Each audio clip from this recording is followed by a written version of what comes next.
Hey, what's up YouTube? This is Drew Meyer with Meyer Construction. I'm helping my buddy build a deck. We're just about done. Last thing we're doing is the stairs, and I just want to go over a few things, few mistakes we made or I made, tips that might help someone, and just things when you go about building a deck that are always good to have in mind. Quick thing on building stairs, going back, what I should have done is, instead of doing a drop header, I should have just did another rise, and you'll see some guys like build basically an extra step, and then that way you can that will continue on up into what would be my band joist, and then you can screw through the face of your band joist, put blocking on the back side. That's a real positive connection. Here we just did hangers because I thought it'd work out better with kind of how we had to land on the slab and then level things across, and then we're pouring more concrete. If you've never built a set of stairs where there is no footing or pad you're landing on, then you just make sure, and wherever your stringers have to sit at the elevation, to have your treads being level. Then that's where you stake it off and then pour your concrete under. What we're going to do is put a 4x4 in this corner with a post base, and then that way we can secure it all together, really tie it in, make it real rigid.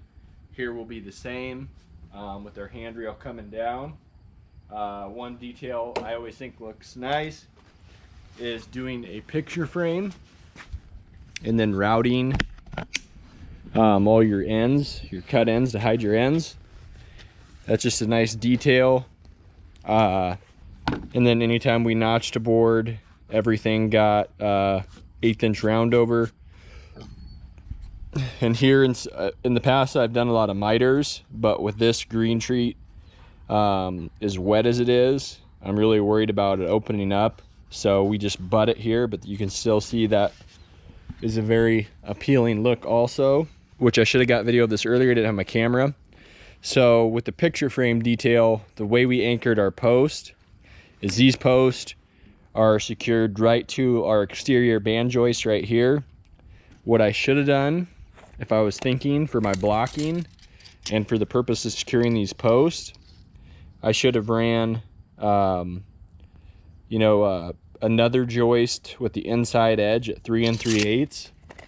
Just ran it the whole way, because if you can picture a joist, if we would have ran a joist to butt here and over 1.5 inches the whole entire way, not only would that have expedited anchoring our posts and the blocking that could have been done there, but that also would have caught all the ends of our deck boards for our picture frame.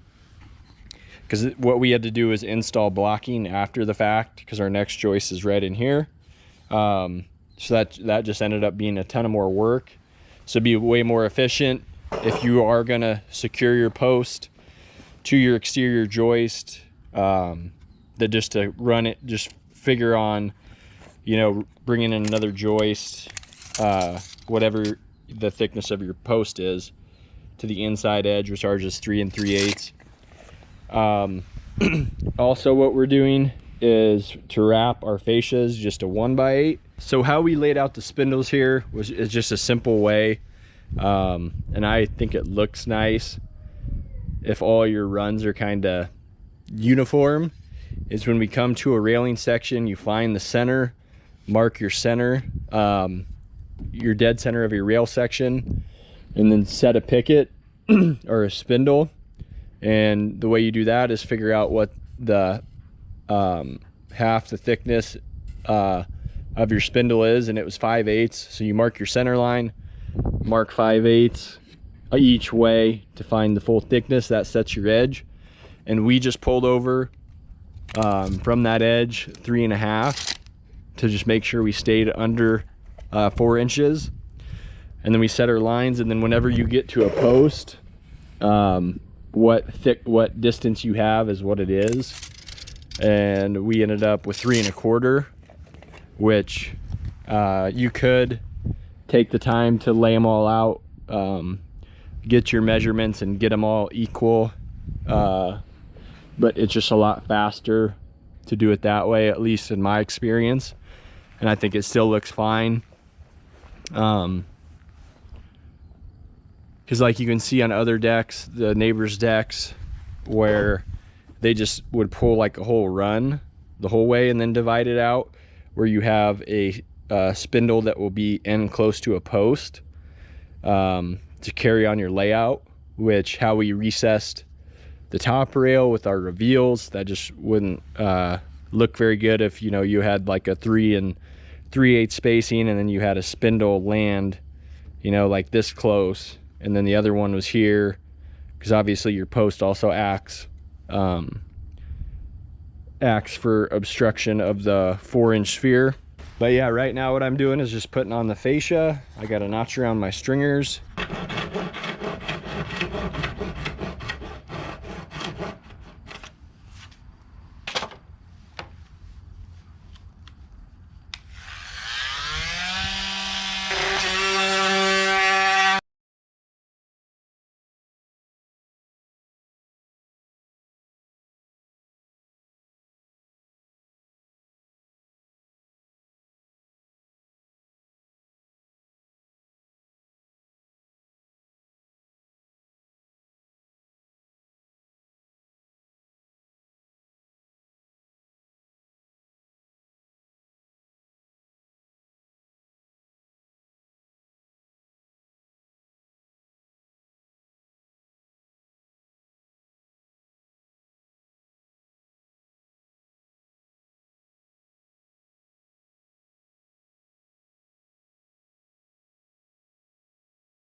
Hey, what's up YouTube? So we poured this little addition here.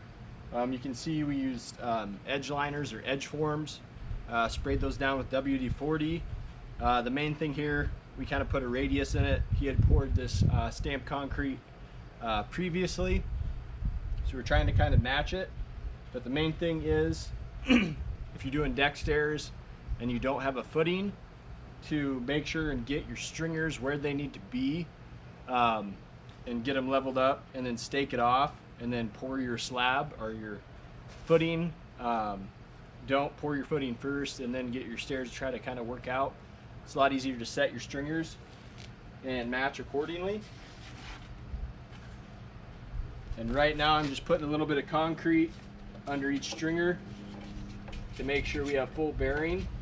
And that board on the face is going to come off. That is just on there to hold everything on 12-inch centers and kind of make it rigid.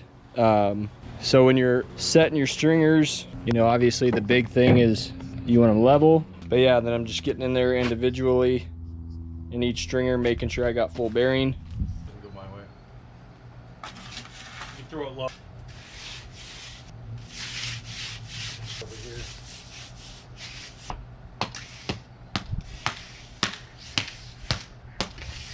Dude.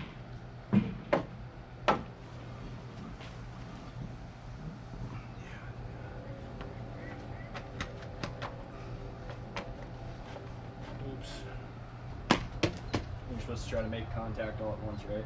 I mean, yeah, just flat. Just hit flat.